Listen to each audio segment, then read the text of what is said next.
What I want to talk about is some of the mechanics of how the Mahayana functions. And again, another caveat, there's many, many. The Mahayana is vast. There's so many schools, different traditions. Um, so I'm sure that there are some that would differ in detail and degree from what I'll lay out, but I think there's something about a core of the Mahayana project that is resonant with what I'll be saying tonight. And the same with anything I say about the Vajrayana. What I'll start with is something about, I mentioned during the Tonglen about Manjushri's mind. Um, and if you've seen the paintings, the tankas of Manjushri, uh, where he's, or they, their head is surrounded by 1,000 arms, and each hand at the end of the arm is holding a different implement. Um, and the story goes that Manjushri achieved some realization and then went out into the universe and to multiple universes and got down and got busy and was bringing people onto the path and helping them and leading people to enlightenment. And then at some point he came back to the Buddha and he said, "Hey, Big B, look what I've done." And the Buddha said, "Well, look what's still to do." And he looked and he saw that it goes on forever. There's no end to it. And this Bodhisattva commitment to all beings was so vast and is so vast. And his compassion and his desire to be a benefit and the impact of this vision of the eternity of this was so immense that his head kind of symbolically exploded. It blew his mind, you could say. And all of those limbs are the expression of his desire to be of benefit. And all of the tools in the hands are different skillful means, different upāyas, and different ways in order to work with people. So it's not like a silver bullet or a one-trick pony kind of thing. It's about the tuning in to finding many, many ways to be of benefit that are appropriate to the situation. So how do we do this? How does it happen? So there's a fundamental dynamic with three elements in the Mahayana: and compassion, wisdom, and skillful means. And you might have heard these expressed as karuṇā, prajñā, and upāya. So compassion is that quality of letting the world touch you, of letting your heart awaken and empathy arise. And as your sense of self starts to dissolve, you come more in contact. The world connects with you as you see that this artificial boundary of self isn't quite as solid as it was.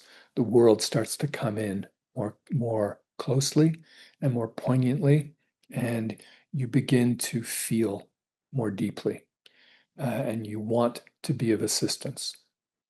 Prajna is what arises as wisdom of understanding the situation. So, one of the core elements, the core realizations, is the mutability, the lack of solidity of our construct of ourself. So, as our practice develops, and we begin to understand that these things that we consider elements of ourself are just conditions, temporary arisings of phenomena. We start to see other people and that they are the same, experiencing the same thing.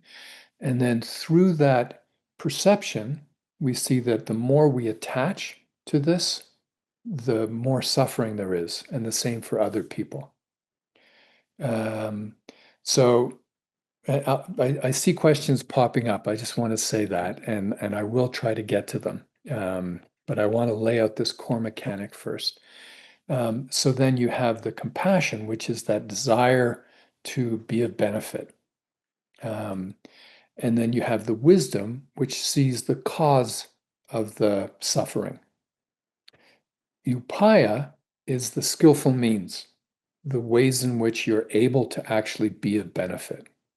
So, compassion without wisdom can become kind of a maudlin. It can be dark and depressing. It can be overwhelming. Wisdom without compassion is cold. It has no passion to it, no outreach. Um, and then either of those without skillful means can be very stumbly, can involve a lot of projection, a lot of I'm fixing it the way I want to fix it. You have to listen to me to how I want you to change so that you will no longer suffer. So the three of them work very closely together. And I'll give you an extremely concrete example from my life. Um, I'm a middle child, and as a middle child, everything needs to be exact, particularly if it's something that I like. So if there's a piece of cake, I need to know I'm getting exactly the same amount as anyone else's, particularly if it's my brother and my sister. And so my world around these things was, as I was growing up, extremely close. I would be looking at this thing. And we had rules. Whoever cuts doesn't choose, all that kind of thing. So it's very tight, somewhat claustrophobic, focused on me getting my piece of cake and not having to think someone got more than me. After years of practice, like probably a decade in, there was finally this moment of realization of, well, what if I flipped that? What if I said, I want everybody else to get a bigger piece of cake? Because that is an interesting experiment. And so I did. I would specifically look at people and try to gauge, like, how much cake do you want? And the experience was really fascinating. What I found was in that my cake thing, the world's tight and you're looking at the way to get what you want.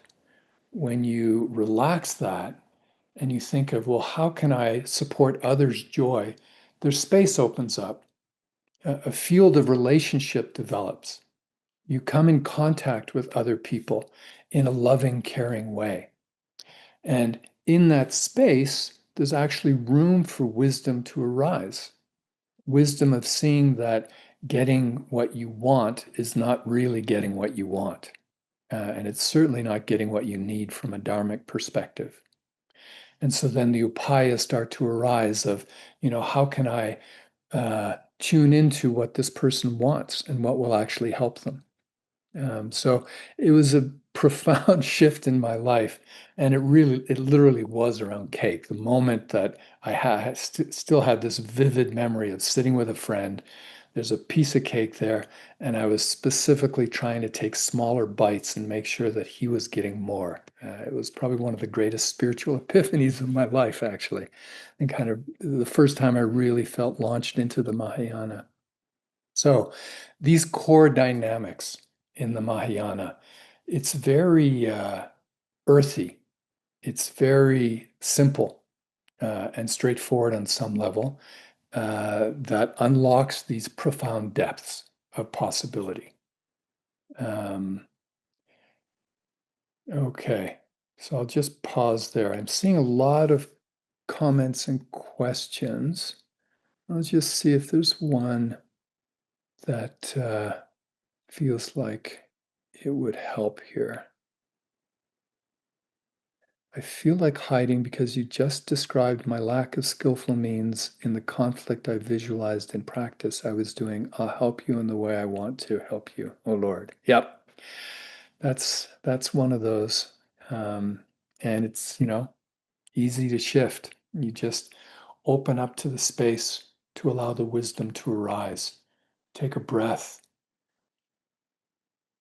And the difference between compassion and empathy, I think compassion is a radiant phenomena where you reach out and your heart opens and you feel connection. Empathy, I think, is letting in. Um, I don't know that there's like a strict difference. I think they're both very similar. Um, I think maybe there's a slight directional difference to it. Empathy plus action equals compassion. I think that's great. So, compassion, wisdom, skillful means working together. Wisdom and compassion together give rise to what's called bodhicitta. And bodhicitta is the awakened heart. It's a heart that is infused with love, that there is an emotional component with it. And there's also wisdom. So, relative bodhicitta is considered that emotional quality, that warmth, that care, perhaps the empathy. Um, Absolute bodhicitta is perceiving clearly, which implies that uh, clear perception of the nature of reality includes a quality of love, that there is a naturally arising quality of care and love, that is a part of our basic nature. So absolute bodhicitta, that quality of seeing clearly what is, rides on love. And in the Mahayana, that whole combination of compassion, love, heart, connection, all of that is an essential aspect in the arising of wisdom, of clarity. Okay, so I'll just pause there, see if any questions are coming up about that. Okay, so there's one more piece, and I think we'll just stay with the Mahayana tonight, because I'm recognizing this is already a fair bit of words and information. Um, the application of these principles, what does one do with this? So there's exactly the question that arose there. In addition to meditation, how do we hone these skills? So, if you've ever seen Tonka's pictures of like wrathful looking big eyes and eye in the forehead and flames and swords and all that stuff, these protectors that are in some Mahayana traditions and in Tibetan Buddhist traditions, they can be really confusing. Like, what's with all the, anger? Um, so it's not anger per se. The intensity, one way to look at the intensity of these protectors, because these are protectors, is they represent that part of your mind, that part of your being that has glimpsed and experienced your capacity to wake up. Um, and it's the intensity of that part of you calling out, wanting to further strengthen, further develop your ability to wake up. So those pictures are about expressing the intensity of that desire to wake up. That's the protector energy, you could say, that exists that we can all tap into. That is this powerful desire to be of help and to hold to our realization. So, how do we do that? So, a protector, um, you could say that they support a practitioner in their ability to hold to their realization. So it's a very important construct there. They don't hold practitioners to their realization. A bodhisattva or a protector or any of us who are trying to apply the Mahayana teachings, we don't try to hold people to their realization. We don't try to control, to have power over. If anything, we want power under to uplift. We want to be able to support people in holding to their realization. So we're creating context, containers to support. We're not dictating. So how does that happen? Well, there's a lot of different ways of talking about it. One way is the four karmas. Four karmas is an interesting study, and there are books on it. I recommend, if it's of interest, that you look into that. The four karmas are pacifying, enriching, magnetizing, and destroying. Pacifying, enriching, magnetizing, and destroying. And this can happen within yourself, within a group, with another person, over time. There's many dimensions that are possibly applicable to this. So I'll just lay out kind of the core logic of it. And then, again, this is an invitation for you, if this is of interest, to go more deeply with it on your own. So if there's a situation that's highly energized, and connection, communion, empathy, communication is difficult, pacifying is not trying to grab it and suppress it and hold it down. Pacifying is providing a large, safe space for that energy to move around. So it's like as if you've got a horse that is upset about something. You don't try to snag it and control it. You give it a wide pasture with a clear fence that it can just run around and let that energy out. So that's the energetic feeling of that first karma of pacifying. Pacifying, enriching. So enriching is a quality of putting affection into the situation, putting care, putting love into the situation. And it can be a very gentle thing.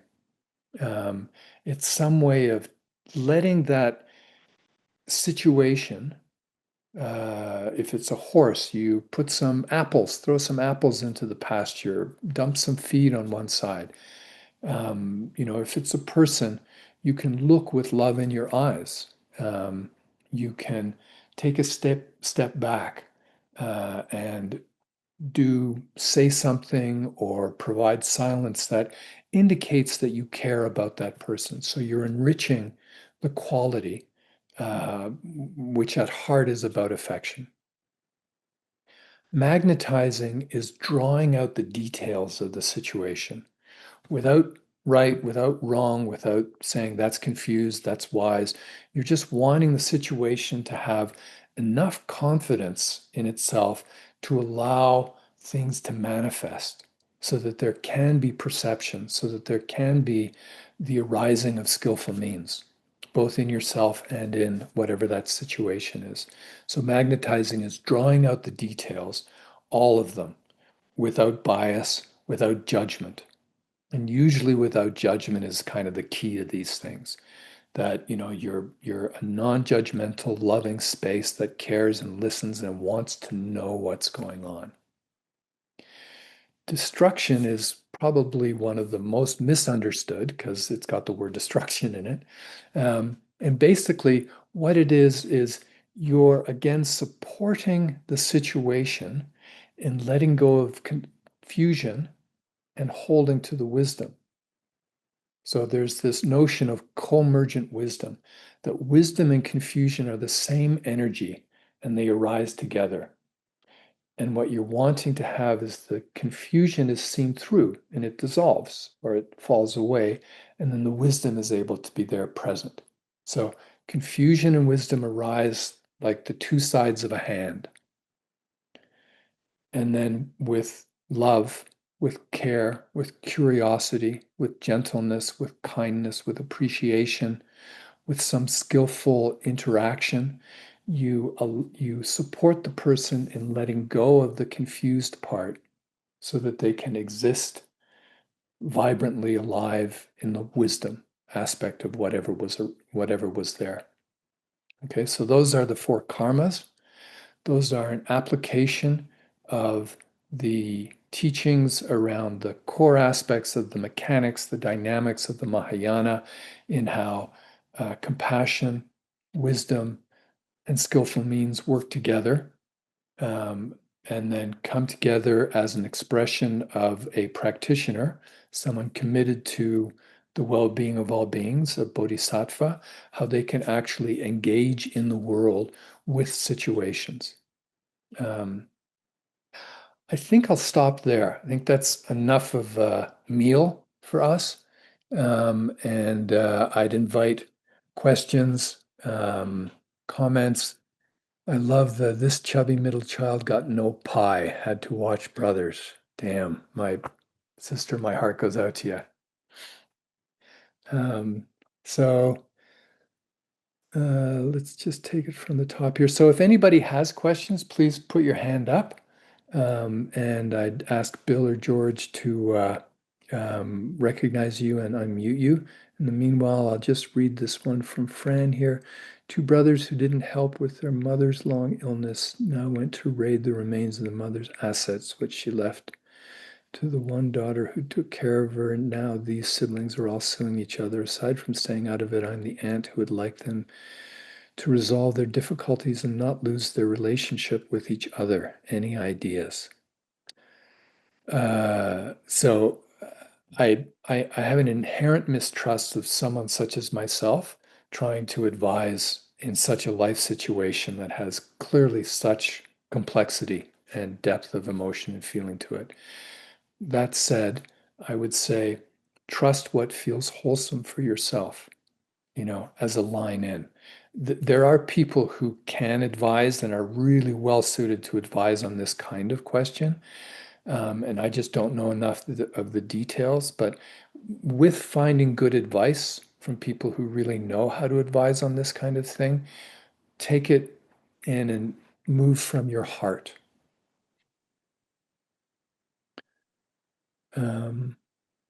If there's no hands raised, I'll just go to the next question. I think I may often confuse a thorough understanding of what is happening with wisdom. Wisdom is probably more like the recognition that the act of trying to thoroughly understand nonsense itself should be released.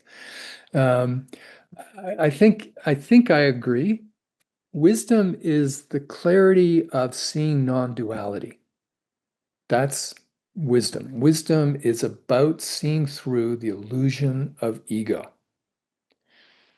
And so that becomes big, right? All of the mechanisms that support our identity. And they can be so seductive and so subtle. And the very best of you will always be having those arise.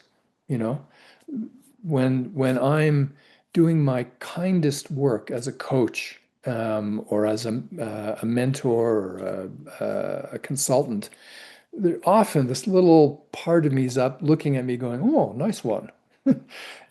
Some kind of like little pat, pat, pat, and that happens, it's just not that big a deal. It's like, oh yeah, that again. Hi, you're okay. You need that. It's okay, Michael. It's okay. Now let's go back and just talk to these people. So, you're kind of letting yourself be human, accepting that's that maitri, that self-care, the kindness to yourself, and that unleashes and unlocks your ability to have the wisdom, which is seeing the artificial nature of the construct of ego and seeing how you can help other people perceive that and unlock their capacity as well. Oh, we have a hand up. Awesome. Thea. Okay. Hi. I just thank you for these teachings, Michael. You're most welcome. I this is crazy, but I can't understand why I didn't receive them sooner.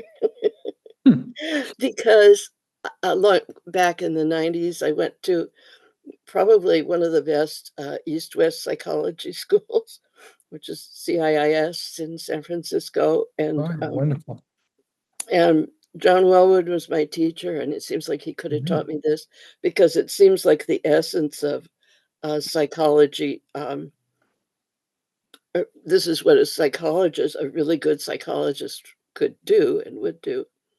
And I also had a very good Tibetan teacher, and used to talk to me about skillful means. You must use skillful means. Maybe he assumed I already read about it and knew what he was talking about. But I knew, I mean, I just had a kind of intuitive sense, but I didn't know what they were or how to achieve them. And I still struggle with that. I still, Mhm. uh, I mean, it's so, what a wonderful coincidence, if you call it that, or synchronicity, whatever, that what came up for me during the meditation, um, it was exactly what you were talking about later, and that is something that has been happening for me on my path, in terms of um, Bodhicitta seems to have come very quickly and naturally to me, but skillful means have been elusive. Yeah, And even though I was a psychologist, and um, sure. Well, good luck with that. well, thank And you. I mean, I'm no longer a psychologist, but Mhm. I still have, and people in this group, probably those who know me, have heard me talk about one particularly difficult friend, and she was the one I worked with in this, and that was my problem. I was trying to help her the way I wanted to help her. Just wonderful, wonderful, Thank you. Thank whatever you. you call it, synchronicity, coincidence. Um, I Thank you. feel like there's something behind this. Anyway, I mean, in terms of you being here and my getting that from you now. Thank Got it. you. Thank you. Thank you. Any other questions? Oh, uh, something here. Two brothers who didn't help. Oh, that's that one. I'm so sorry for the loss. Yes. Okay. Any other questions coming up for anybody? And if there's something higher up in the thread that I haven't seen, please just raise your hand and ask. We see two hands up here. Let's start with Mark. Mark, can you unmute? Yeah, I raised in the chat. The last part I just felt confused over how to transform the letting go into skillful resolution. Mm-hmm. Mm-hmm. Could you go over that again? Sure. Um,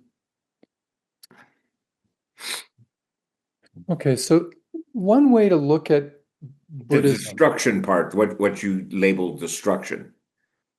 so the fourth karma Yeah, of destruction. yeah. So let's say you're in a situation and you can see someone starting to gear up into an argument. And you can see they're caught in that moment. Um, you know, could be a relative, a friend, could be someone you've just met. Um, but you see the dynamic arising of they're irritated with you. Mhm. And you can see that within that, there's an anger that has caught them, that is stuck, and it's building to something, and it's causing them pain. Um, Destruction in this case could simply be a smile and an apology. I'm sorry, and I really didn't mean, or whatever that might be, some act of connection that helps them release the anger, release the confused part, which would be the attachment to righteous indignation or anger. What if you're both feeling that at the same time? You're feeling indignant from your perspective, and they're feeling indignant from theirs, which Yep. is typically what happens. Yeah, so doubly so. That is the journey of the Bodhisattva, is when you recognize emotional phenomena arising, our tendency is aversion in many of these situations to looking at the root cause, to looking at what's actually going on.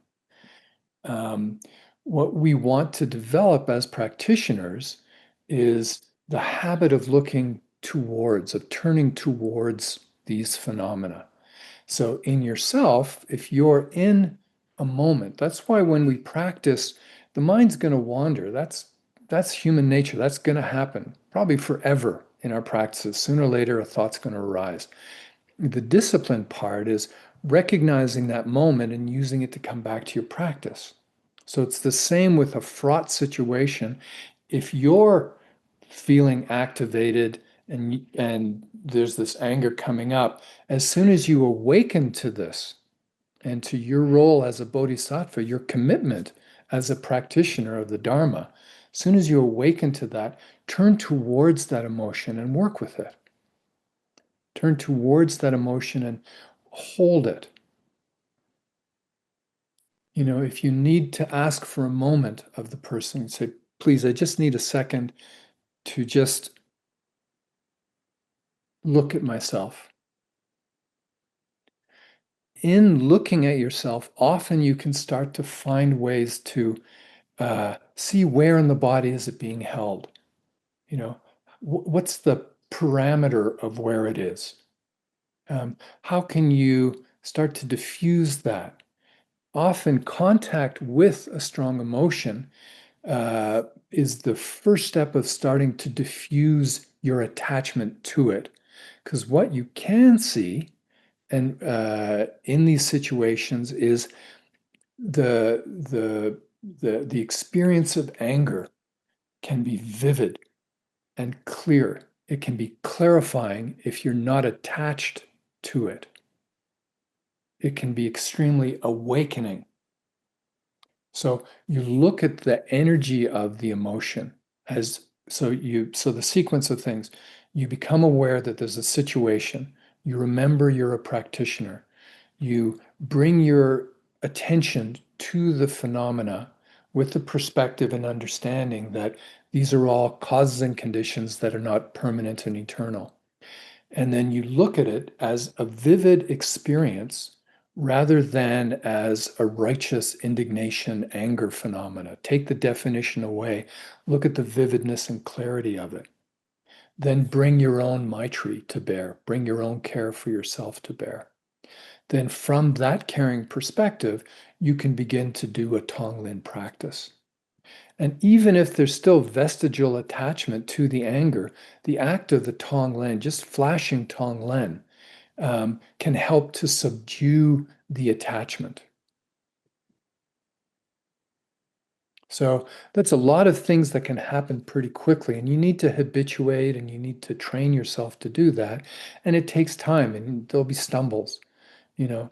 But one way to look at the Dharma and the practice of Buddhism is we're learning to relax into the confidence of our perceptive capacity and of our hearts to actually be of benefit and to lead us into clarity.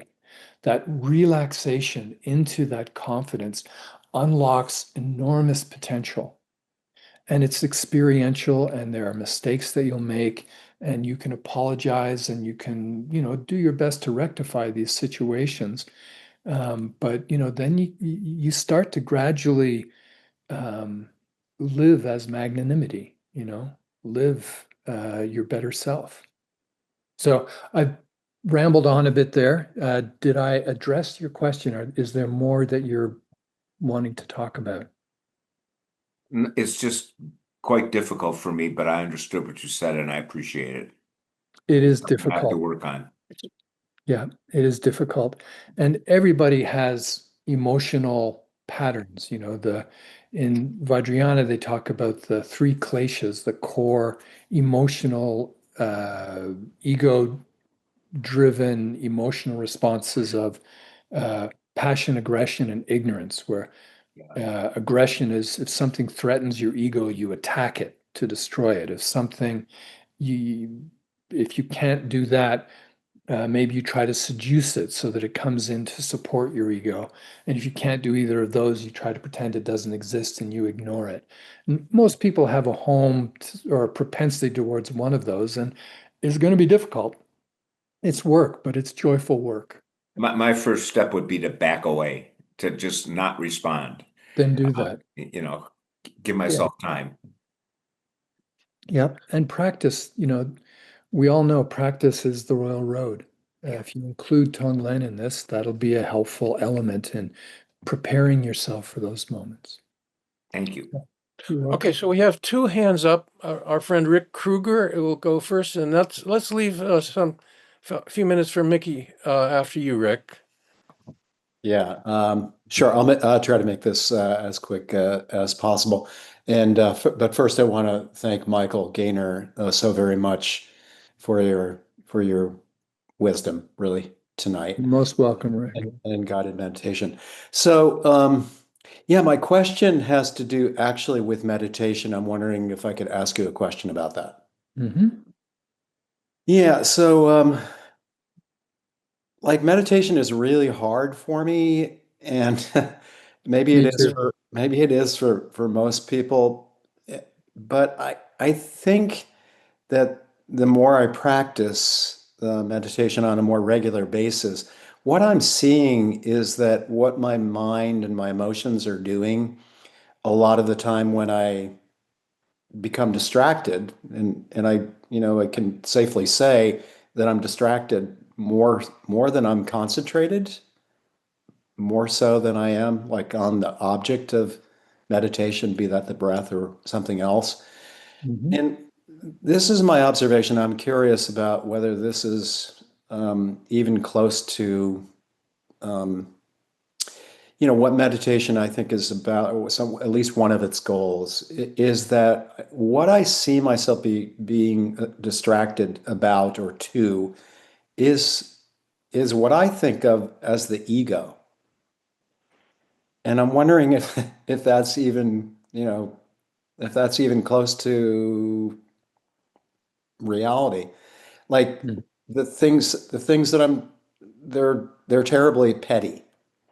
Mm-hmm. I'm trying to get away from pain. I'm trying to figure out how I could get, have more pleasure in my life, in the moment. You know what I mean? Mm-hmm.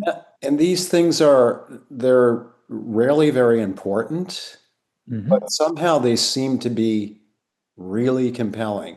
And I'm Yep. wondering, yeah, so I'm just wondering, is that kind of is that a kind of insight into like the way the ego sort of operates? Absolutely. And Yeah. it's great news, if you're into cool boredom, hot boredom is like really strong stuff. You really have the sense of aversion. If it's just kind of put, and oh yeah, my umbrella broke and I'd rather be in Bermuda, and then it's just kind of you come back to your breath and it's like, oh, this is kind of tedious, but it's not overwhelming. Mhm. That cool boredom, that's a good thing. You're settling into it. And the discipline of coming back gently. Mm. There's so many ways in which we think I need to have a good meditation session. And I define a good meditation session as this. Mm. The more you can let go of that, the better off you'll be. There's no such thing as a bad meditation session. If you put your ass on a cushion and you sit there for 45 minutes, that is a great meditation session. Just keep coming back and keep being kind to yourself. Such an opportunity for maitri, for self-kindness, which, as we talked about, is the heart, the birth of compassion to others. Your ability to be kind to yourself is the birth of your ability to be kind to others. So any experience of dissatisfaction in your meditation or beating yourself up because it's not stable and clear and vivid and all these things, just a great opportunity to be kind. Thank you. Yeah. Yeah. Yeah, I very much appreciate that. We should probably let Thanks, Rick. Okay, Mickey. so now, thank you, Rick. Yeah, Now, you bet. Mickey, would you unmute yourself, please? Okay, I got a short one. Going back to the situation. You hear me? Yes, I Yes. do. Okay, go back to a situation where your emotions are arising, but you're the observer, the third party, not involved. Can you do anything, or should you do anything?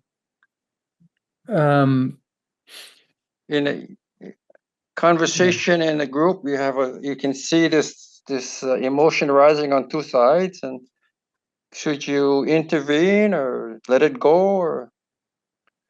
You know, I want to avoid an abstract answer. You are involved. If you're in a situation where you're listening to people, you're involved. Right. Your energy is present. You're part of that field. And so whatever you do is some quality of engaging with that field of connection. So that can be simply witnessing.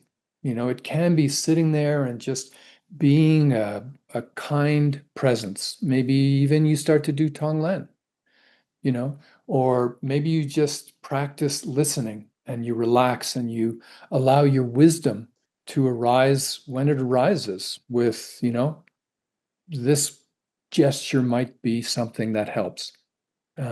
So I wouldn't predispose to you need to, you should, you shouldn't. Recognize that you are. Give the situation space. In that space, put affection, care for the people there.